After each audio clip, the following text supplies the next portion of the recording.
자, 여러분 반갑습니다. 자, 부동산 거래 신고제 중요한 단원이 준비되어 있습니다. 교재 310페이지 보도록 합니다.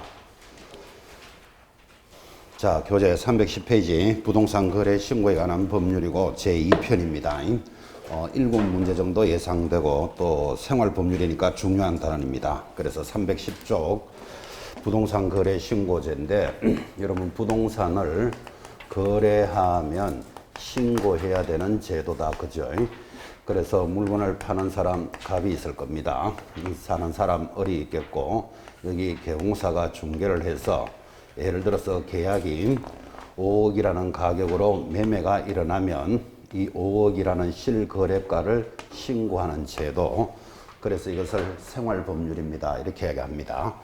여러분들은 부동산을 팔 수도 있고 하나 사보신 분도 있었고 살 분들이죠. 그러니까 부동산을 사고 팔았는데 만약에 신고를 안 하면 500만 원짜리 과태료입니다.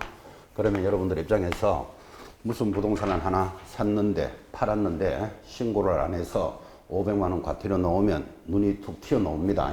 그래서 생활법률이니까 시험을 떠나서라도 알고 있어야 됩니다. 그래서 시험은 당연히 출제되니까 공부하셔야 되고 공부를 하지 않더라도 알아야 되는 법률이다. 그래서 이제 생활법률이다. 이렇게 얘기하는데 이 부동산 거래 신고에 관련되는 제재사항이 세 가지가 있습니다. 500만 원짜리 과태료 또 뭐 하나 이렇게 있는데 공부 못하는 사람의 특징 뭐 위반하면 뭐 위반하면 뭐 이렇게 일일이 공부 다 하고 돌아서면 말갛게 됩니다. 그러니까 그렇게 하는 게 아니고 부동산 거래 신고 지금 이 공부하는 것을 위반하면 80%가 500만 원짜리 과태료입니다. 그래서 500만 원 과태료 딱 찍어놓고 아닌 거 두 개를 관심 있게 보시도록 합니다. 그래서 한 페이지나 되는 단원들을 정리하고 있습니다. 자, 거래신고제라는 내용이고 교재 311페이지 그것에 관련되는 용어의 해설 이런 것들이 들어오는데 어차피 지금 수업 중에 다 하니까 별도로 안 보셔도 됩니다. 자, 이제 본론이 313페이지 하단에 가면 부동산 거래 신고제라는 게 도입이 되어 있고 출발은 314쪽부터 합니다. 자, 314페이지 펴놓고 부동산 거래 신고제도의 기본 내용이 거기서부터 출발을 하는데 제일 상단에 보니까 신고 대상 옆에 출제됐던 항목이 나타나는데 쫙 떨어져 25, 26, 28, 29, 30 이런 식으로.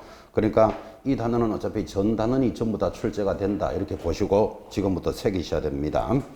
자, 교재 314페이지 신고 대상하고 들어왔습니다. 신고 대상 법에 이렇게 되어 있습니다. 거기 1번에 1 내려오면 부동산 되어 있습니까? 그 부동산 옆에다가 매매 이렇게 한번 적어 보십시오. 자, 신고 대상은 부동산을 매매하면 근데 그게 뭔데 하니까 밑에 번호 달아놨죠. 토지를 매매하거나 건축물을 매매하면 신고합니다. 자, 대표적으로 아파트도 건물이라는 건 잘 아시죠? 그럼 아파트 매매하면 신고해야 됩니다. 부동산의 매매다. 그 개념을 잘 보셔야 됩니다. 그러면 상속이나 경매, 판결, 공용, 수용 이런 것들은 신고하지 않습니다. 지금 여기서 포인트가 뭔가 하면 매매만 신고한다는 걸 잘 보셔야 됩니다. 두 번째 신고할 것, 부동산을 취득할 수 있는 권리로서 지금 법이 8개가 나옵니다. 1번부터 8번까지 이 8개 법에 따른 1번 공급계약이 신고 대상이다. 공급계약의 동그라미. 공급계약은 이렇게 얘기하면 될까요? 여러분 대우 푸르지오 아파트라는 건설사가 있습니다. 여기서 아파트를 만드는데 여러분이 딱 보니까 마음에 들었어요. 그럼 내가 하나 사고 싶다.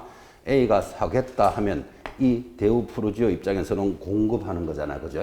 결국은 사고 팔았는 거죠.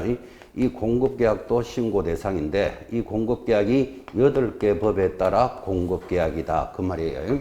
자, 그러면 거기 있는 8개 법 다 알아야 되느냐? 시험에 다 나왔었습니다. 이런 법에 따라 다 나왔는데 거기 1번부터 8번까지 법을 다 암기하시든지 아니면 옆에다가 건축법 X 표시합니다. 건축법이라는 법이 없어요, 거기에. 자, 그런데 여러분들은 건축법을 상당히 이렇게, 상당히 편안하게 아니면 건축법을 열심히 공부합니다. 공법에서 5문제가 출제되는데 그렇게 앞면 있는 법인 건축법이 없다는 걸 주의하셔야 돼요. 그래서 1번 주택법에 따라 2번 도시 및 주거환경정비법 등등 해서 8번 빈집 소규모에 관한 법률 이 8개 법에 따라 뭐라고요? 공급계약도 신고 대상이다. 결국은 하나 샀다 이 말이잖아. 그죠? 매매가 신고하는 거예요. 자, 두 번째 신고할 거 내려가면 이런 8개 법에 따른 분양권도 신고 대상이다. 분양권에 동그라미 딱 찍고 여러분 이렇게 이해하십니까? 대우 프루지오 아파트에서 지으면 여러분이 하나 샀어요. 공급받았잖아. 그죠? 자기가 아파트를 다 지으면 들어가서 살면 되는데 나 피 얼마 받고 B에게 팔겠다. 이런 말 들어봤습니까? 이렇게 파는 것을 분양권이라 부르고 역시 이 법에 따라 공급받는 것을 분양권도 거래하면 신고 대상이다. 그 말이에요. 제 밑에 3번 입주권에 동그라미 해놓고 법이 두 개죠. 밑줄 껐습니다. 도시 및 주거환경정비법 그리고 빈집 소규모 두 개 딱 꺼놓고 이 법에 따라 마지막에 입주자로 선정된 지위 그거를 뭐라고 부른다? 입주권이라고 부릅니다. 입주권도 매매를 하면 신고 대상인데 이 입주권은 두 개의 법에 따라서 진행이 되는 거다. 그런 뜻이에요. 자, 이 법 이름을 다 기억하기가 쉽지 않습니다. 그리고 우리나라의 법이 뭐 수백 가지가 되는데 그 법을 하나 쓱 갖다 놓으면서 틀리게 만들면 사실상 손도 못 댑니다. 그 많은 법을 어떻게 여러분 다 암기하겠어요? 그런데 체크할 수 있는 방법은 건축법에 따른 하면 X는 잡아내셔야 된다고. 그것만 잡아도 이 8개 법을 다 기억하는 거하고 같아지죠. 자, 중요한 단원을 가고 있습니다. 부동산 거래를 신고한다는데 뭐를 신고합니까 하니까 첫째 부동산을 뭐 하면 매매하면 부동산이 뭐다? 토지 건물을 매매하면 신고 대상입니다. 그림 보면서 공급계약 신고 대상입니다. 이 공급계약은 8개 법에 따라서 진행이 됩니다. 이 공급계약도 신고 대상인데 이거를 자기가 들어가서 입주할 수도 있지만 피 받고 팔 수도 있는 거잖아. 그죠? 그래서 8개 법에 따라 분양권을 매매하면 신고 대상입니다. 두 번째 빈집 소규모 그리고 도시 및 환경정비법에 따른 분양권, 입주권도 신고 대상이다. 신고 물건 4가지 아주 중요합니다. 별표 탁 찍어주셨고 자, 오른쪽에 드디어 신고 대상 방금 이야기 다 했죠. 첫째 줄에 부동산 등의 뭐에 한한다? 매매 계약에 대해서만 신고합니다. 다시 매매 동그라미 놓고 내려가면 2번 신고 기한 지금 신고를 열심히 해야 됩니다라고 공부하고 있는데 언제까지 해야 될까요? 첫째 줄에 체결일로부터 30일 내로 신고하는데 원래 100% 시험에 나옵니다. 체결일로부터 30일 옆에다가 위반시 그럼 안 하면 위반이잖아요. 제재가 뭘까요? 500만 원짜리 과태료입니다. 500만 원짜리가 아끼면 안 됩니다. 부동산 거래 신고는 위반했다 하면 500 딱 잡아놓으라 그러잖아요. 그죠? 잡아놓고 아닌 거 2개를 고민하는 거예요.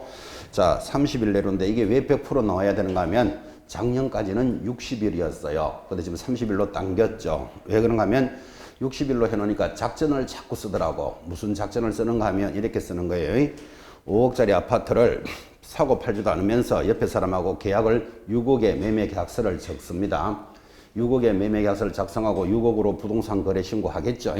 보름 좀 있다가 이 아파트를 또 다른 사람하고 7억에 사고 팔았다고 매매 계약서를 작성합니다. 실제 사고 파는 건 아닌데 7억으로 계약서를 쓰고 또 7억으로 거래 신고합니다. 그러면 제3자가 뒤에서 딱 보니까 5억짜리가 6억이 됐다가 6억이 7억으로 신고 막 들어오잖아 지금. 그죠?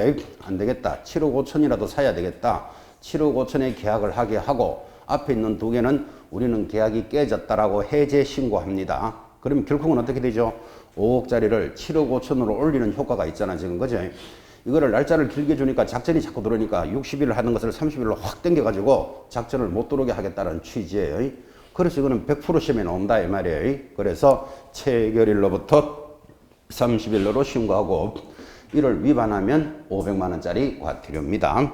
내려가면 어디 가서 해야 됩니까? 이렇게 묻습니다. 3번 신고관청 1. 신고관청은 밑줄 꺼야 되죠. 부동산 소재지를 관할하는 시장, 군수, 구청장에게 하는데 이를 신고관청이라 한다. 자, 여러분이 강남에서 영업을 합니다. 그럼 강남구청에 등록을 하고 영업하니까 강남구청을 등록관청이라고 부른다면 영업을 강남에서 하고 있는데 요 부동산이 제주시에 있는 토지입니다. 여러분 강남에서 영업하면서 제주도 땅 거래할 수 있을까요? 당연히 할 수 있지. 공인중개사는 업무 지역이 전국입니다. 자, 그러면 제주도 땅을 사고 팔았다면 어디 가서 신고해야 됩니까? 내가 일은 강남에서 하고 있고 부동산은 제주시에 있다 그랬잖아. 그죠? 방금 줄 것이었죠. 신고관청이 어디다? 부동산이 있는 시장, 군수, 구청장, 제주시청이 신고관청이다 이 말이에요. 여러분 강남에서 제주도까지 가서 신고하는 거 장난 아니죠. 그래서 직접 가서 할 수도 있고 그 가서 하는 것을 방문신고라 그래요. 인터넷으로 하는 것을 전자문서로 할 수 있다 이렇게 만들어 놨다고. 그리고 밖에서 일어나는 신고는 거의 다 99%는 전자문서로 일어날 거예요. 어쨌든 부동산이 있는 시장, 군수, 구청장이 신고관청이다. 이제 아주 중요한 단원이 연결이 되었고 이제 본격적으로 내려갑니다. 내려가면 신고를 하라고 들었는데 누가 해야 되느냐? 신고 의무자 이렇게 들어왔습니다. 주목합니다. 책 보기 전에 감각을 살리시기를 30일 내로 신고하라는데 1번 매도인이 해야 된다. 2번 매수인이 신고한다. 3번 개공사가 신고한다. 4번 아무나 신고한다. 답이 몇 번일까요?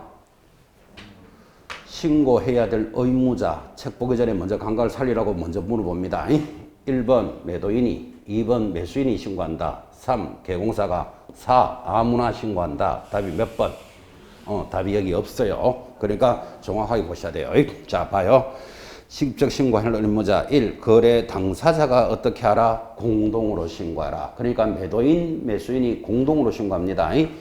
거래 당사자는 부동산에 관한 매매 계약을 체결한 경우 실제 가격 등을 계약 체결일로부터 30일 내로 신고관청에 줄긋고 별표 공동으로 신고하여야 한다. 그러니까 매도인이 한다, 매수인이 한다. 그러면 틀려요. 매도, 매수인이 공동으로 신고를 합니다.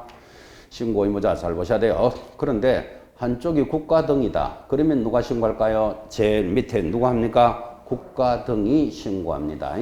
여러분 뭐 학교 부지 이런 걸 하나 살 수도 있는 거잖아. 그죠? 그러면 국가하고 거래했다. 누가 신고한다? 국가 등이 신고하는데 왜 개인과 국가가 거래를 하면 국가가 신고하도록 만들었을까요? 국가는 거짓 신고하지 않기 때문에 그래요. 그래서 국가와 거래하면 국가 등이 신고한다. 그거 중요한 겁니다. 자, 넘어가서 교재 316페이지 상단 동그라미 3번 당사자 중 일방이 국가 등인 경우에는 국가 등이 단독으로 신고하면 당연히 상대방은 신고 의무가 없다. 상식이고 자, 3번 일방의 신고 거부로 인해서 단독 신고할 수도 있다. 그건 좀 이따 다시 할 겁니다. 이제 내려가면 2번 개공사가 중개를 한 경우 거기 별표입니다. 2번에 별표 딱 찍어놓고 옆에 출제 문제 쫙 들어오는데 한 번도 안 빠졌죠. 여러분도 시험에 들어온다고 보셔야 돼요. 개공사가 중개를 하면 동그라미 1번 개공사가 공인중개사법에 따라 거래계약서를 작성 교부한 때에는 해당 개공사가 신고를 하여야 한다. 그때 신고를 하여야 한다. 너무 약해요. 신고 앞에다가 반드시 세 글자 넣으시기 바랍니다. 반드시 신고를 하여야 한다. 지금 이 말을 하고 있는 거죠. 자, 우리 개공사 없이 우리끼리 사고 파는 것을 직거래라 그럽니다. 갑을이 우리끼리 사고 팔자 그럴 수도 있죠. 그러면 공동으로 신고하면 되는데 개공사가 개입되어 있으면 당사자들이 해도 되고 개공사가 해도 되는 게 아니고 반드시 누가 해야 된다? 개공사가 신고합니다. 그럼 반드시 개공사가 해야 되니까 매도인, 매수인은 신고 의무가 없다까지도 맞다까지 기억하셔야 돼요. 그죠?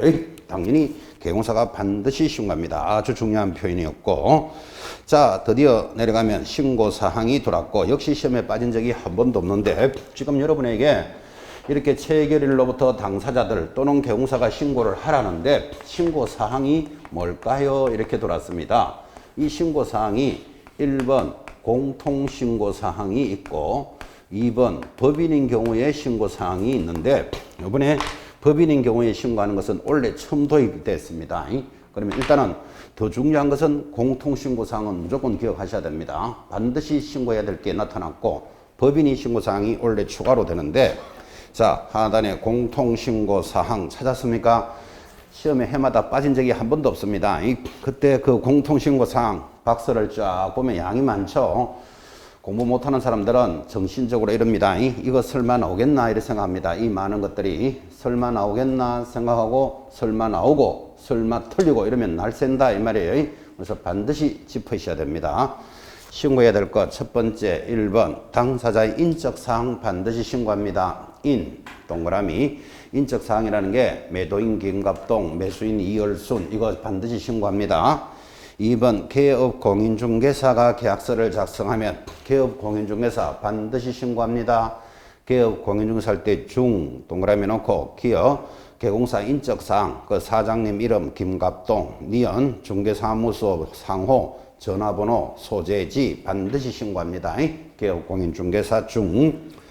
세 번째 계약 체결한 날짜 계약일자 반드시 신고합니다. 개 동그라미 계약일자가 딱 알아내면 중도금 잔금 지급일 저절로 붙어 있고 넘어가서 계약의 조건이나 기한도 신고 대상입니다. 조건할 때 조 동그라미 놓고 작년 문제는 여기서 걸었습니다. 이 조건을 신고해야 된다는 것 이거 얼마나 외지게 걸었습니까? 이 조건 신고 대상입니다. 5번 대상 부동산의 종류 종 동그라미 6번 대상 부동산의 두째 줄에 소재 지의 동그라미 지번 지 동그라미 지목 목 동그라미 면적의 면 동그라미 마지막 7번 실제 거래 가격 어차피 실제 거래 가격을 보려고 하는 게 제일 중요하죠. 거기 별표 탁 찍고 자 그래서 공통신고사항 좀 낯설지만 반드시 암기하셔야 됩니다. 지금 동그라미 한 것이 인, 개, 지, 목, 종, 면 실, 조, 중을 신고하라 이렇게 돌았고 좀 낯선 표현이지만 아침에 일어나시거든 하늘 쳐다보면서 씩 웃으면서 한 번씩만 읽으면 됩니다. 일주일만 딱 읽으면 해결이 되니까 반드시 시험에 나옵니다 하는 것도 모르고 있을 수는 없다 이 말이에요. 자 그래서 지금 동그라미 했는 것 신고사항은 인, 개, 지, 목, 종, 면, 실, 조, 중이 신고사항인데 확인 인이 뭐죠? 매도 매수인의 인적사항 그죠? 걔가 계약일자 찾아내면 중도금 잔금 지급일 지 소재지 지번 지목 종류 면적 실거래 가격 조건과 기한 개업 공인중개사가 있으면 개업 공인중개사도 신고사항이다. 반드시 암기하셔야 됩니다. 신고사항 인, 개, 지, 목, 종, 면, 실, 조, 중인데 이 신고사항이 중요하다고 이렇게 이야기하고도 만약 여러분 문제에서 이 중에서 반드시 신고하지 않아도 되는 것 하고 물으면 답이 뭘까요?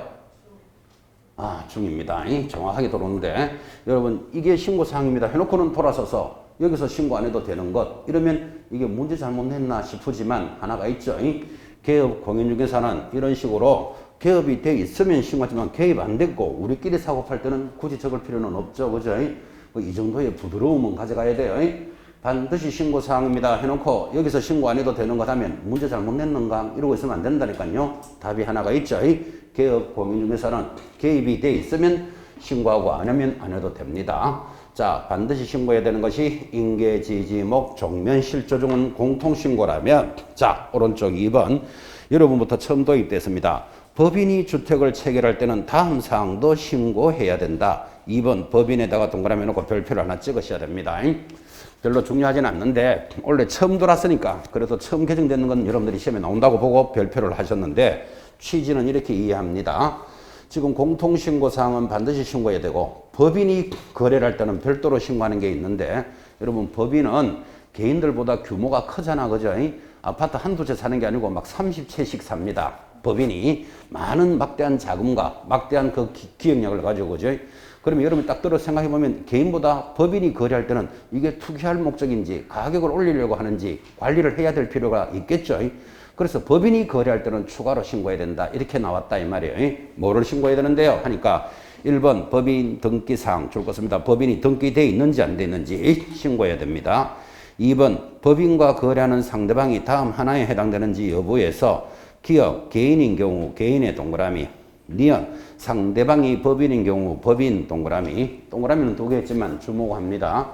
제가 법인이라고 칩시다. 서울 중개 주식회사라는 법인에서 아파트 30채를 삽니다. 그러면 딱 보니까 법인이 30채씩 구입하면 이거 좀 뭔가 좀 수상하잖아 지금 그죠?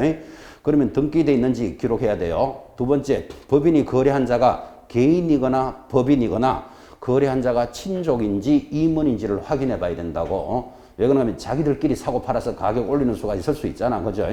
그래서 법인이 거래할 때는 거기 해당 법인의 임원이거나 친족인지 그 다음에 니은도 마찬가지 해당 법인의 임원이거나 친족인지를 확인해야 돼요. 그 법인이 확인하는 겁니다. 그 다음에 내려가면 2번 법인이 매수자인 경우에는 자 1번 줄 걸까요? 주택 취득 목적. 그 다음에 2번 취득에 필요한 자금 조달 계획 줄 것입니까? 자금 조달 계획. 3번 30채나 구입했으니까 이용 계획이 뭐냐? 이것도 신고해야 돼. 이용 계획. 그죠? 뭐 지점의 사택으로 쓰겠다. 지점장 사택으로 쓰는지 뭐 임대사업을 하려는지 이용 계획도 적어내야 됩니다. 거기까지를 체크하시는데 주목합니다. 자, 별로 어렵진 않죠. 공통신고사항, 인계지지목, 종면실조 중 이거 암기해야 되고 법인이 거래할 때는 첫째 뭐 법인이 등기되어 있는지 여부를 확인하겠다. 등기상 신고해야 돼요. 두 번째 법인이 거래하는 자가 친족하고 하는지 임원인지를 신고해야 돼. 자기들끼리 사고 팔면서 가격 올리는 걸 방지하겠다 이 말이에요 지금. 그 다음 법인은 주택 자금 조달 계획, 자금을 어떻게 조달했다. 아파트를 30채나 샀으니까 이 자금을 어떻게 조달했는지 자금 조달 계획도 제시하라 이 말이에요. 그 다음 네 번째 자금 조달 계획에다가 뭐 거기 취득 목적도 기록하는 거예요. 취득 목적. 그 다음 마지막에 이용 현황. 어떻게 이용하겠다라는 이용 현황까지 5개를 법인은 추가로 신고합니다. 그래서 여러분들이 기억할 때는 이렇게 생각하면 됩니다. 법인이 한 30채를 아파트를 샀다고 쳐봐요. 좀 수상하잖아 지금 그죠? 그러니까 등기되어 있는지 여부 확인해야 돼요. 그 다음 법인이 거래를 하는데 상대방이 친척인지 임원하고 거래하는지를 확인해야 돼. 자기들끼리 사고 파는지를. 자금은 어떻게 조달했는지 자금 조달 계획. 그 다음에 왜 취득했는지 취득 목적. 그리고 앞으로 이걸 어떻게 이용하겠다. 이용 계획을 신고해야 된다. 그런 뜻이에요. 크게 어렵지는 않으니까 개인과 달리 법인은 아파트를 10채, 20채를 사면 이런 정도는 알아야 되겠다라는 취지의 투기를 방지하겠다는 뜻이에요. 자, 이제 내려가면 큰 3번도 원래 처음 들어왔습니다. 3번 법인 외의 자가 자 법인 외의 자의 동그라미. 법인 외의 자라는 게 여러분이나 저와 같은 사람이잖아. 그죠? 외의 자가 입주 계획을 신고할 때는 추가로 이런 게 들어갑니다. 자, 제일 밑에 3번. 법인 외의 자가 비규제 지역에서 실제 가격이 6억. 거기 줄 것입니다. 거래 가격이 6억까지 줄 거놓고 주택을 매수하거나 투기과열지구 또는 조정대상 지역에 속하는 주택을 매수하는 경우에는 다음 사항을 추가로 신고하는데 1번 대상 주택에 필요한 밑줄 것입니다. 자금 조달 계획 밑줄 것입니다. 그 다음 제일 밑에 2번 거래 대상 주택에 입주할지 여부 그리고 줄것기를 입주 예정 시기도 신고해야 된다. 입주 예정 시기. 자, 읽어드렸고 주목합니다. 공통적으로 신고하는 것 인계, 지지목, 종면, 실조 중 신고하라 그랬죠. 이때 실이 뭐죠? 실제 거래 가격 신고합니다. 실제 가격을 신고하는데 이게 6억 이상 주택이면 두 가지를 더 신고해야 된다. 그래 지금 줄을 꺼드렸다고요. 자, 6억 이상이면 두 가지를 더 신고하는데 6억이 안 되더라도 그 지역이 투기과열지구고 조정지역이다. 조정지역이라는 말은 규제를 받는 지역이다 이 말이에요. 참고로 서울은 24개 구가 전부 다 투기과열지구입니다. 그리고 조정지역입니다. 그럼 서울은 24개 구가 투기 조정지역이고 조정지역이니까 6억에 관계없이 자금은 어떻게 조달했다. 자금 조달 계획. 나 들어가서 살 거다 안 살 거다. 입주 계획도 신고사항이다. 라고 도입이 됐다. 이 말이에요. 자, 여기서 여러분이 짚어야 될 거. 실제 거래 가격이 기본적으로 얼마? 6억을 넘을 때는 그죠? 자금 조달 계획, 입주 계획을 신고하는데 여기가 6억이 안 되더라도 서울과 같이 투기 지역이다, 조정 지역이다. 그러면 무조건 자금은 어떻게 조달했다. 그리고 입주할 거다, 안 할 거다를 신고사항으로 들어왔습니다.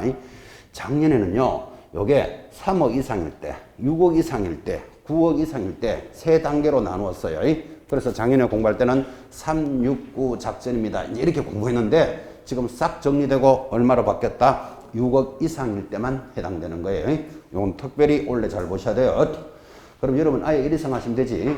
서울은 전 지역이 투기과열지구고 조정지역이니까 서울에서 주택을 거래하면 금액에 관계없이 뭐 신고해야 된다? 자금 조달 계획, 입주 계획 신고해야 돼요. 자, 좀 더 편하게 설명하면 강원도 인제는 투기과열지구가 아닐 겁니다. 강원도 인제는 거기는 6억이 넘을 때만 2개 신고하는 거예요. 됐죠? 서울을 기준으로 해서 그 부분은 원래 바뀌었기 때문에 체크해 놓으셔야 됩니다.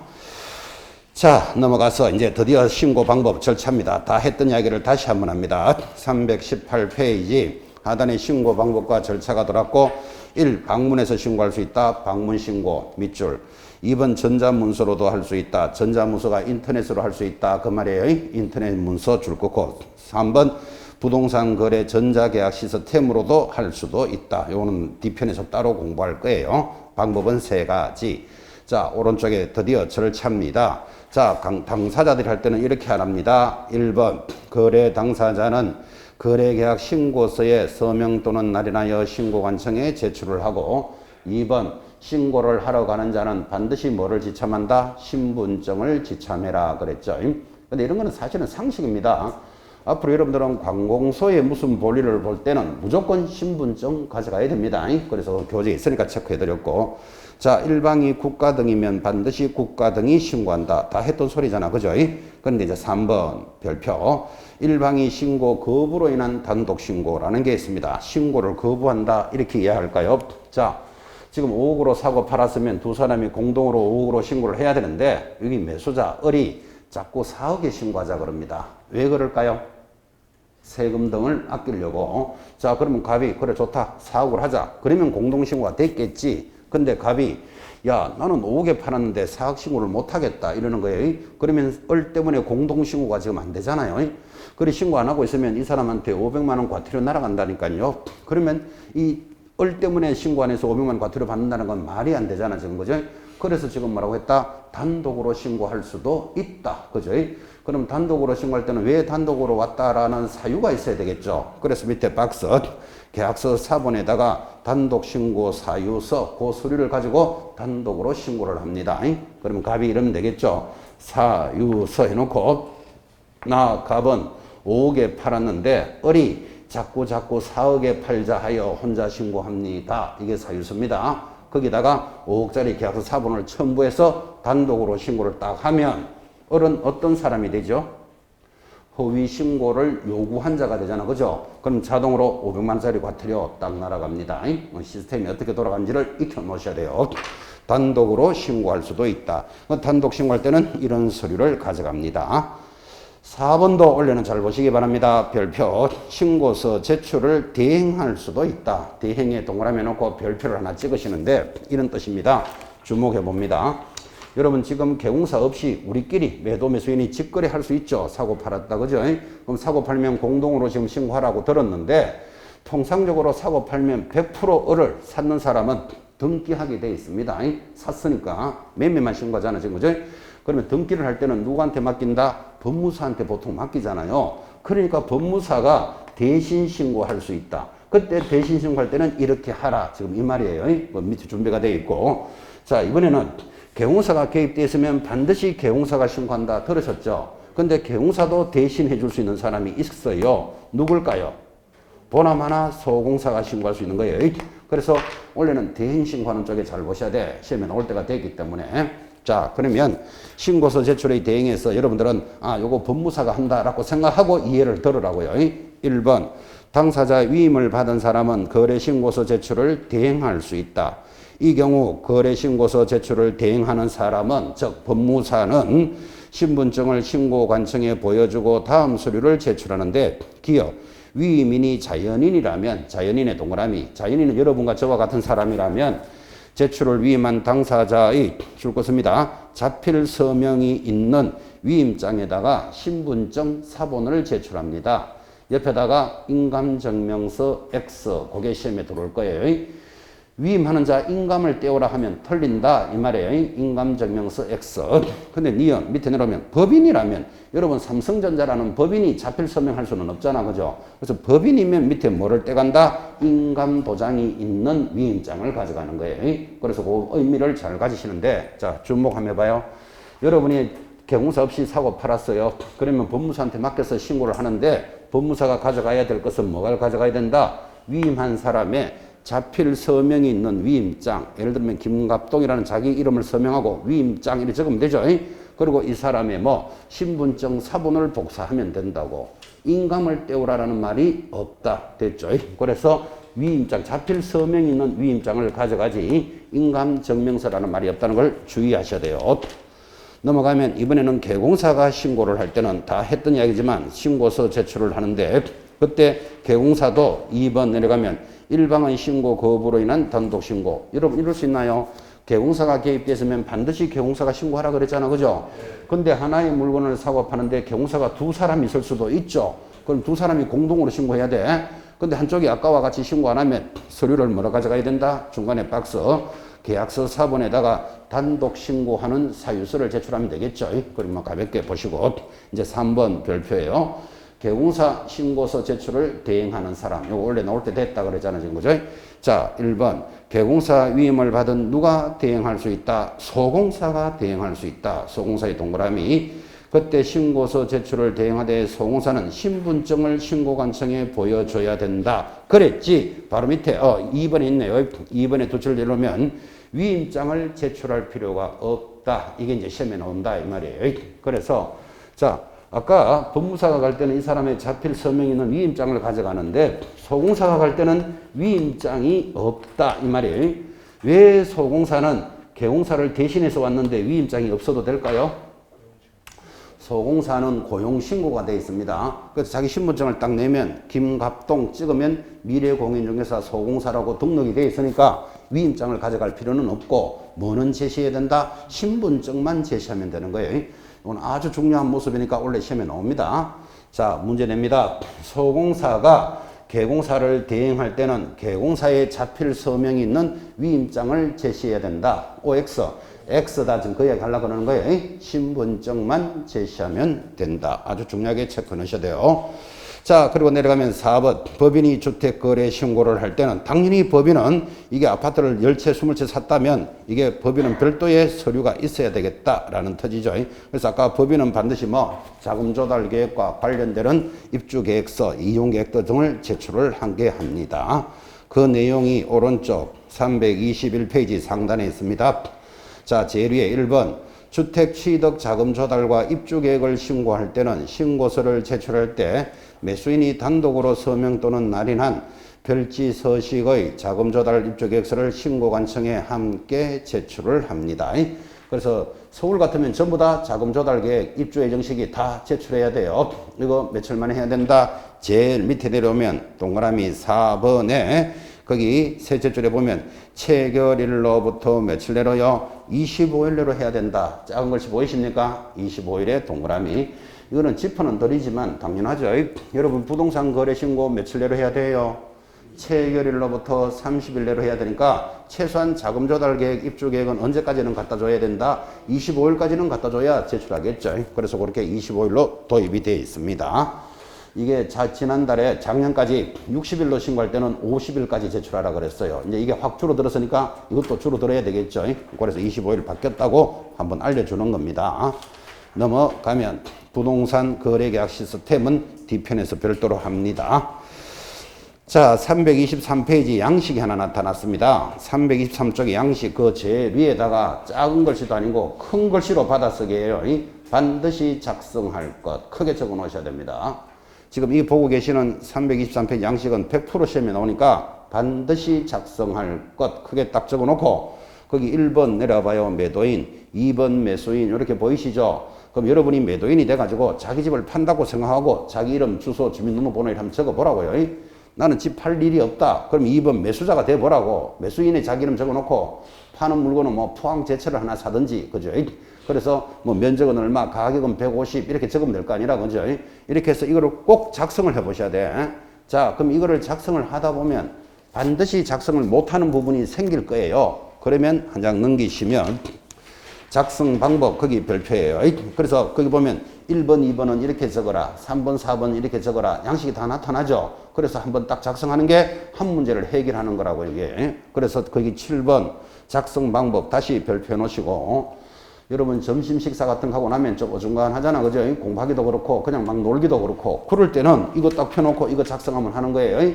이거 작성하면 편안하게 한 문제 해결합니다. 안 하면 무조건 못 맞췄습니다. 이거는 법에 관한 것이 아니고 양식에 관한 문제이기 때문에 그래서 크게 반드시 작성해 볼 것 이렇게 좀 적고 출발을 하는데 한 번은 빨간 볼펜으로 반드시 작성하고 그 다음 두 번째 수업할 때는 파란 볼펜으로 하고 무슨 별만 자꾸 그리고 있으면 안 되고 실제로 작성해 봐야 된다 이 말이에요. 미술 시간도 아니고 무슨 별만 자꾸 그려가지고 별은 얼마나 세련되게 그리는지 한 번은 빨간 별, 한 번은 파란 별, 한 번은 또 뭐 형광펜 별만 그리고 있으면 안 된다 이 말이에요. 꼭 작성해 보라고 이 정도로 강조했습니다. 넘어가서 325페이지 그렇게 작성을 딱 하고 신고를 딱 하면 325페이지 하단 이렇게 신고했는 게 정상인지 가짜로 했는지 확인을 해봐야 되겠다. 그것을 검정이라 그럽니다.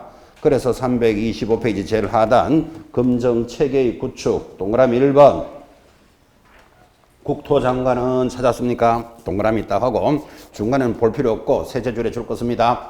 거래 가격 검정 체계를 구축 운영해야 한다. 자, 동그라미 있는 거하고 줄 긋는 거 연결하면 검정 체계는 누가 만들고 국토장관이 만들고 이 말이에요. 그래서 검정 체계 시스템을 만들어 놓으면 넘어가서 검정은 누가 하느냐? 그 2번에 1번 신고관청은 찾았습니까? 신고관청의 동그라미 중간에 볼 필요 없고 두째 줄에 줄 것입니다. 적정성을 검증하여야 한다. 아, 신고관청이 검증을 한다. 그죠? 자, 다시. 여러분이 이게 강남에서 영업을 하고 있는데 강남에 있는 아파트입니다. 그럼 강남구청에 가서 신고해야 되죠. 강남구청이 신고관청이니까 이 신고가 들어온 것에 대해서 정상인지 가짜인지를 시스템을 통해서 확인을 하는 거예요. 그때 시스템은 누가 만들고 국토장관이 시스템을 만들어 놓으면 강남구청장 신고관청이 검증을 하여야 한다. 그런데 검증을 하고 나면 동그라미 2번 그 자료를 첫째 줄 끝에 세무서장에게 통보하여 국세와 지방세 자료로 활용하겠다. 지금 여기는 매매만 신고하니까 당연히 양도세, 취득세가 발생할 수밖에 없죠. 이거를 국세무서에서 관리하겠다. 그리고 3번도 별표. 이렇게 신고를 받은 신고관청은 신고 내용을 확인한 후 신고인에게 신고 필정을 언제까지 내줍니까? 지체 없이 발급해야 한다. 지체 없이 동그라미.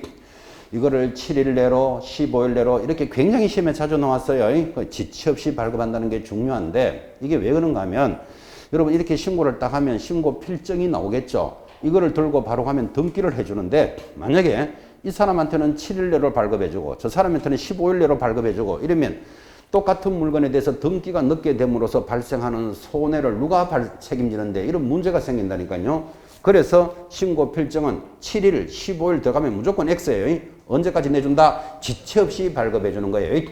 이게 전번 법조문은 적시 발급한다 이렇게 돼 있었어요. 그 적시라는 게 얼마나 더 빨랐겠어요. 이번에는 지체 없이 발급한다. 그 같은 개념인데 어쨌든 바로 돌려준다 이런 뜻이에요. 7일, 3일 이런 거 다 시험에 나왔었습니다. 지체 없이 발급해 줍니다. 그럼 발급을 해주면 제일 밑에 다시 5번 부동산 매수자는 신고인이 신고 필증을 발급받으면 등기특별조치법에 따라 밑줄 겁시다. 검인은 받은 것으로 본다. 검인을 받은 것으로 본다는 것은 바로 등기해준다. 그 말이에요. 그죠? 그 검인을 면제하죠. 자, 이렇게 해서 이제 신고하고 신고 필증을 받는 것에 대한 문제를 공부하셨는데, 오른쪽에 법인주택거래계약 신고서, 원래 처음 도입됐다 그랬죠? 봐요. 법인이 신고할 때는 특별히 법인의 등기사항, 그리고 거래하는 자가 친족인지 임원인지, 자금 조달 계획, 취득 목적은 그리고 이용 계획이 뭔지를 거기 적도록 되어 있습니다. 양식이 그렇게 되어 있으니까 가볍게 확인하시면 되고 넘어가면 328페이지 주택 취득 자금 조달과 입주 계획서 이거 며칠 만에 갖다 내라 그랬습니까? 25일 내로 갖다 내라 그랬죠. 그래서 양식을 눈으로 한번 슬쩍 보시고 드디어 329페이지 부동산 거래계약 신고 필정이 나옵니다. 이거를 들고 가야 등기를 해준다 그랬다 그죠? 그 신고 필정은 언제까지 교부해 준다 그랬죠? 옆에다가 크게 적어 놓습니다. 지체 없이 교부합니다. 신고 필정 지체 없이 교부하는 것도 보셨죠? 그리고는 넘어가면 자 이번에는 거래 해제 등 신고가 들어왔고 역시 별표인데 거기 해제 동그라미 해제 등 신고는 이런 뜻입니다. 자 지금 이 두 사람이 아파트라고 치고 5억에 사고 팔았습니다. 그러면 신고해야 될 게 뭐죠? 매수 매도인의 인적사항, 계약일자, 소재지, 지번, 지목, 종류, 면적 이렇게 해서 신고를 하는데 두 사람이 계약을 했으니까 1월 1일 계약금 1억이라고 하고 3월 1일 중도금을 3억 지급하고 뭐 5월 1일 잔금을 1억 지급하겠다. 그러면 이게 5억이 되죠. 자, 그러면 이 두 사람이 이걸 아파트라고 치고 5억에 사고 팔았다고 이렇게 계약서가 나왔다면 지금까지 배운 솜씨대로 여러분들은 몇 월 며칠까지 신고해야 됩니까? 부동산 거래 신고 며칠 내로 해야 된다고 배웠습니까? 체결일로부터 30일 내로 안 하면 500만 원 과태료라고 그랬죠. 자, 그러면 계약서가 이래 나왔다면 체결한 날이 언제다? 1월 1일이니까 이날로부터 30일이면 1월 30일 내로 신고하라. 지금 이렇게 공부하고 있는 거예요. 누가 신고해야 돼요? 당사자가 공동으로 신고하는 거예요. 개공사가 개입되어 있으면 반드시 개공사가 신고합니다. 어디 가서 신고합니까? 부동산이 있는 시장, 군수, 구청장에게 신고를 하는 거예요. 그때 신고할 때 사항이 뭡니까?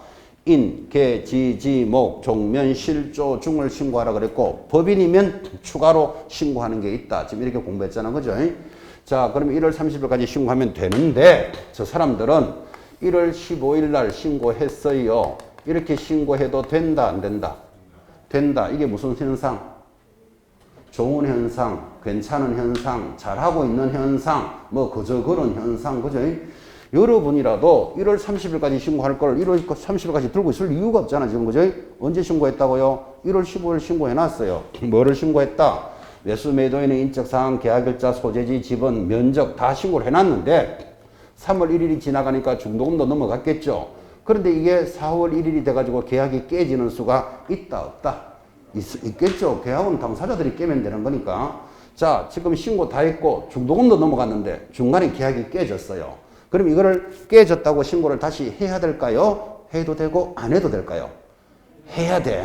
이게 왜 중요한가 하면 작년까지는 해도 되고 안 해도 됐다니까. 그때는 신고해야 한다면 틀렸다고 답으로 나왔어요. 지금은 또 반대예요. 이번에는 안 하면 걸리는 거예요. 왜 그런가 하면 4월 1일 계약이 깨지면 5월 1일 잔금이 넘어갈 일이 없죠. 잔금만 넘어가면 소유자가 바뀔 일도 없죠. 세금 발생일도 없으니까 작년까지 법에서는 신고를 해도 되고 안 해도 되는데 올해부터는 깨지면 깨졌다고 신고를 반드시 하라고 들었다고. 그래서 이걸 강조하고 있다고요. 자, 봐요. 해제 등 신고 의무 상단에 동그라미 1번. 거래 당사자는 누구는요? 거래 당사자는 그랬어요. 당사자는 동그라미 놓고 부동산 거래 신고를 한 후 해당 계약이 어떻게 됐다? 해제되거나 무효되거나 취소가 됐다. 그 우리말로 계약이 깨졌다 이 말이에요. 깨지면 해제 등이 확정된 날로부터 30일 다시 동그라미 놓고 해당 신고관청에 공동으로 신고를 하여야 한다. 이렇게 법이 바뀌었다고. 하여야 한다. 줄 딱 꺼놓고 뽑아가지고 옆에 할 수 있다. X 적어 놓으셔야 돼요. 그까지 체크해 놓으셔야 돼요. 하여야 한다. 이렇게 돼 있지. 할 수 있다 하면 X. 자, 그 다음에 옆에다 위반시. 그럼 하여야 하기 때문에 안 하면 제재가 있겠죠. 위반시 적어 놓고 뭐? 그래, 500만원짜리 과태료 아끼지 마라 그랬잖아요. 부동산 거래 신고는 위반했다면 500 딱 찍어 놓고 출발하는 거예요. 아닌 거 두 개만 고민하면 되니까. 그래서 당사자는 신고하여야 한다. 안 하면 500만원짜리 과태료예요. 그런데 2번 역시 이번에는 개공사가 누가요? 개공사가 부동산 거래 신고를 한 경우에는 개공사가 해제 등 신고를 셋째 줄에 뭐라고 되어 있습니까? 할 수 있다라고 되어 있잖아. 그죠? 그거는 옆에다가 뽑아가지고 하여야 한다 하면 또 X라니까 할 수 있다. 그죠? 자, 그럼 여러분들은 개공사는 할 수 있다니까 개공사가 만약에 신고를 안 해도 제재가 없다는 걸 기억하셔야 돼요. 해도 되고 안 해도 되니까. 자, 수업을 이렇게 진행하면 뭐는 해야 되고 뭐는 할 수 있다고 뭔 정신없네 그런 소리 하지 말고 잘 봐요. 자, 두 사람이 계약을 하는데 계약이 신고를 다 해놨는데 중간에 계약이 깨졌다 그랬잖아요. 계약이 깨지는 것은 갑을이 계약을 깨지 개공사가 깨는 사람이 아니잖아 지금. 그죠? 그래서 자기들이 계약을 깼으니까 개공사는 모른다니까 지금. 그래서 당사자들은 반드시 신고를 하여야 한다. 그죠? 안 하면 500만 원 과태료예요. 그런데 어차피 이 신고를 개공사가 했는 거니까 이 사람들이 당신이 개공사가 좀 신고해 주세요. 그럴 수도 있겠지. 그지? 그럼 개공사는 해제 신고를 할 수 있다. 이렇게 들어왔다고. 해줘도 되고 안 해줘도 돼요. 그럼 안 했다고 해서 무슨 제재는 없다. 이 말이에요. 자, 그래서 첫 번째 동그라미 있는 거. 거래 당사자는 하여야 한다. 개공사는 할 수 있다. 별로 어려운 거 아닙니다. 뭐는 하고 뭐는 할 수 있고 막 이런 정신없는 소리 하면 안 돼요. 계약을 깨기를 당사자들이 깨잖아. 갑을이. 그죠? 그럼 개공사는 깨진지 모르잖아, 지금. 그래서 당사자들은 신고를 해야 한다. 개공사는 해줄 수도 있다. 됐습니까? 그거 억수로 중요하니까 익혀 놓으셔야 돼요. 그 다음 해제 신고서 제출 방법, 당사자는 뭐 이렇게 나가니까 가볍게 보시면 되는데, 뭐 가볍게 일방의 거부, 제출 대행 천천히 하면 됩니다. 자, 이렇게 신고를 하면 오른쪽 올라가서 331페이지 상단 해제 등 확인서를 교부해 줍니다. 이렇게 되겠죠. 자, 상단에 3번에 1번 부동산 거래 해제 등 신고를 받은 신고관청은 그 내용을 확인한 후 별지 5호 서식에 밑줄 긋습니다. 해제 확인서를 신고한 사람에게 지체 없이 발급해 줍니다. 내려가면 큰 4번 금지행위. 자, 금지행위라고 돌았으니까 1권은 드리지만 당연하게 금지입니다. 여러분 들어보더라도 4번에 1번 박서 개공사에게 거래 신고를 하지 아니하게 하거나 거짓으로 신고하도록 요구하는 행위를 금지한다. 동의하시겠습니까? 신고하지 마세요 하거나 5억짜리를 4억 5천으로 신고해 주세요 이렇게 요구하는 행위를 금지한다. 됐습니까? 읽을 이유도 없죠. 5번도 금지합니다. 보세요. 부동산 거래 신고 후 해당 계약이 해지되지 아니하였음에도 불구하고 해제 신고하는 것을 금지한다. 이해하시겠습니까? 전부 다 읽어보면 다 금지할 수밖에 없는 것들이에요. 가볍게 확인하시고. 자, 드디어 내려오면 신고 내용의 조사입니다. 지금 저 사람들이 신고가 들어왔는데 이게 정상인지 아닌지 조사를 해봐야 되겠다. 그래서 조사라는 과정이고, 넘어가면 뭐 공동조사 이런 것들이니까 읽으시는데 중요한 게 하나 있습니다. 332페이지 2번에 조사를 할 때는 이거 좀 이상하다. 그러면 자료를 제출하시오. 이렇게 요구할 수 있는데 거기 2번에 1번 크게 동그라미입니다. 거래 대금 지급 증명 자료. 그것까지 길게 동그라미 합니다. 거래 대금 지급 증명 자료 동그라미 놓고 제출을 요구하는데 그 옆에다가 위반 시 적어 놓고 제출 안 하면 3천만 원짜리 과태료예요. 3천만 원짜리 눈 툭 튀어나오죠. 그래서 그거 중요하다 이 말이에요. 자, 지금 이렇게 가고 있습니다. 지금 여러분들은 부동산 거래 신고는 위반했다 하면 500만 원짜리 과태료라 그랬잖아요. 그런데 지금 하나 나왔잖아. 3천만 원짜리 과태료가 있는데 3천만 원짜리 과태료는 모두 3가지예요. 자, 다시 3천만 원짜리 과태료는 몇 가지? 3가지. 왜 3가지? 3천이니까 3이 딱 보이죠? 자, 첫 번째가 불구하고 신고하거나 불구하고 신고하면 3천만 원짜리예요. 물론 뒤편은 다시 이거 할 거예요. 지금 하나 있잖아. 거래 대금 지급 증명 자료 이거 제출 못하면 옆에 3천만 원짜리다 지금 적어 놓으셨죠. 자, 거래 대금 지급 증명 자료는 여러분한테 이렇게 전달했습니다. 자, 여러분 보다시피 지금 이게 아파트라고 치고 이 두 사람이 아파트를 거래하는데 이 아파트에 여러분 안 살아봐도 저 아파트는 대략 얼마다 정도는 대충은 알죠. 그리고 지금 이 값을 말고도 부동산 거래 신고가 쫙 들어오는데 뭐 4억 9천, 5억, 5억 500 대략 5억 대서 신고가 들어오는데 이 값과 을은 이걸 우리는 3억에 사고 팔았다. 이렇게 신고가 탁 들어온다니까요. 그럼 여러분 누가 봐도 좀 이상하지 않나요? 다른 사람들도 신고를 다 들어오는데 지난 6개월 동안에 4억 9천, 5억, 5억 500 대략 5억 대서 신고가 들어오는데 자기들은 3억에 사고 팔았다고 신고가 들어온다니까요. 그러니까 좀 전에 보셨죠? 신고관청에서 나가서 조사 확인할 수 있다 그랬잖아. 그죠? 그 조사를 나가가지고 당사자들 갑, 을에게 다른 사람들은 다 5억으로 신고하는데 어째 그대들은 3억입니까? 하니까 갑이 빵긋빵긋 웃으면서 찾는 사람, 을, 매수자가 내 여친이걸랑요. 그래서 싸게 팔았다. 이렇게 말하는 거예요. 여러분 5억짜리를 여친에게 3억에 팔면 위반이다? 아니다? 위반 아닙니다. 그냥 줘도 괜찮습니다. 그냥 줘도. 그래서 5억짜리를 3억에 팔았는데 이유가 뭐다? 여친이어서 싸게 팔았다. 그런다니까. 그죠? 그러면 신고관청이 이해 간다. 여친이면 싸게 팔 수 있으니까. 그러면 증명하기 위해서 여친 증명서를 제출하시오. 이렇게 되는데 여친 증명서를 뗄 수 있다 없다? 이거 못 뗍니다. 이거 떼러 다니면 집구석은 엉망됩니다. 엉망. 그래서 여친 증명서를 못 떼니까 당신들이 3억에 주고 받았다라는 자료를 가져와 보라고. 그것을 거래 대금을 지급한 자료를 가져오라고요. 그리고 이거 못 가져오면 3천만 원짜리 과태료다. 지금 이렇게 나가는 거예요. 자, 그러면 교재 밑에 있지만 여러분이 만약에 여친이어서 여친 증명서는 못 떼잖아. 그러면 3억에 주고 받았다는 자료를 가져오시오 하면 여러분은 뭐를 가져가야 될 것 같아요? 그렇지. 송금했으면 송금표 가져와봐라. 통장에 돌았으면 통장 사본 가져와봐라. 그게 밑에 있는데 그걸 암기해야 될 이유는 없다 이 말이에요. 또는 이게 뭐 주식을 내가 팔아서 3억을 줬다. 그럼 주식을 처분했다는 자료가 있을 거잖아. 그죠? 적금이 만기되었다. 적금이 만기된 자료. 이런 것들이 거래대금 지급을 증명한 자료예요. 이거 외울 필요는 없다. 이 말이야. 지금 상식적으로 알아들어야 되지. 여기에 또 여친이 얼마나 똑똑한지 우리는 자료 없다. 이러는 거예요. 왜? 현금을 3억 줬기 때문에. 이 여친은 또 현금도 한 3억 들고 있는 모양이네. 그죠? 자, 그러면 현금을 줬으면 자료가 없지만 받은 사람이 반드시 있잖아. 갑이 받았을 거잖아. 그죠? 사용한 용도를 가져와 보라고. 그래서 이때 갑이 뭐 골프채 업자다. 그럼 골프채를 3억 구입했다라는 자료가 있으면 그것도 갖다 내봐라. 그죠? 갑이 골프채 안 구입을 안 하고 3억을 땅에 묻어놨습니다. 그럼 땅에 묻어놨으면 사진이라도 찍어 와봐라. 그죠? 돈을 땅에 묻는 사람이 있다 없다? 있어요. 땅만 파면 돈 나오는 데도 있어요. 하여튼 여러분은 땅에 안 묻어봐서 그렇지. 땅에 묻어놨으면 묻어놓은 사진이라도 찍어 와봐라. 그게 사용한 용도잖아. 그죠? 그래서 자료는 뭐가 나와도 나온다고. 그죠? 이 자료를 제출을 못하거나 안 제출하면, 잘못 제출하면 3천만 원짜리니까, 자, 3천만 원짜리 과태료는 금액이 세잖아요. 과태료. 조건이 몇 개다? 3개인데, 불구하고. 그 다음에 지금 하고 있는 여친 사건은 3천만 원짜리예요. 여친 사건 제목이 뭐죠? 거래 대금을 지급을 증명한 자료. 여친 증명서를 못 떼니까 자금을 주고받았다는 자료를 가져와 보라고. 그죠? 그래서 여러분들은 여친 사건 하면 3천만 원짜리 이거 기억합니다. 다음 주 수업할 때 남친 사건 나와요. 그 남친하고 헷갈리면 안 돼요. 지금 여친 사건은 3천만 원짜리 과태료입니다. 자, 신고 내용의 조사 보고인데 그 상단의 오른쪽 333페이지 상단 신고관청은 신고 내용의 조사 결과를 시도지사에게 보고하고 줄 것입니다.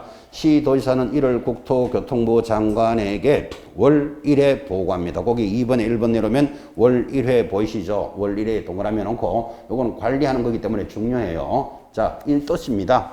여기 이게 아파트가 강남에 있는 아파트라고 칩시다. 그러면 강남구청에게 신고했겠죠. 그러면 신고관청은 시도지사인 서울시장에게 보고를 하면 서울시장, 즉 시도지사는 월 1회 국토장관에게 보고해서 한 달만 있으면 우리나라의 부동산 매매한 것은 전부 국토교통부의 자료가 다 올라가는 거예요. 국가가 자료를 다 가지고 관리하도록 하겠다. 그 뜻이에요. 월 1회 동그라미 해놓고 내려가면 다른 법률과의 관계입니다. 이게 실무에서는 중요합니다. 근데 다른 법률에 대한 솜씨가 아직도 약하기 때문에 이런 게 어렵게 보이는데 앞으로 계속 기억하셔야 돼요.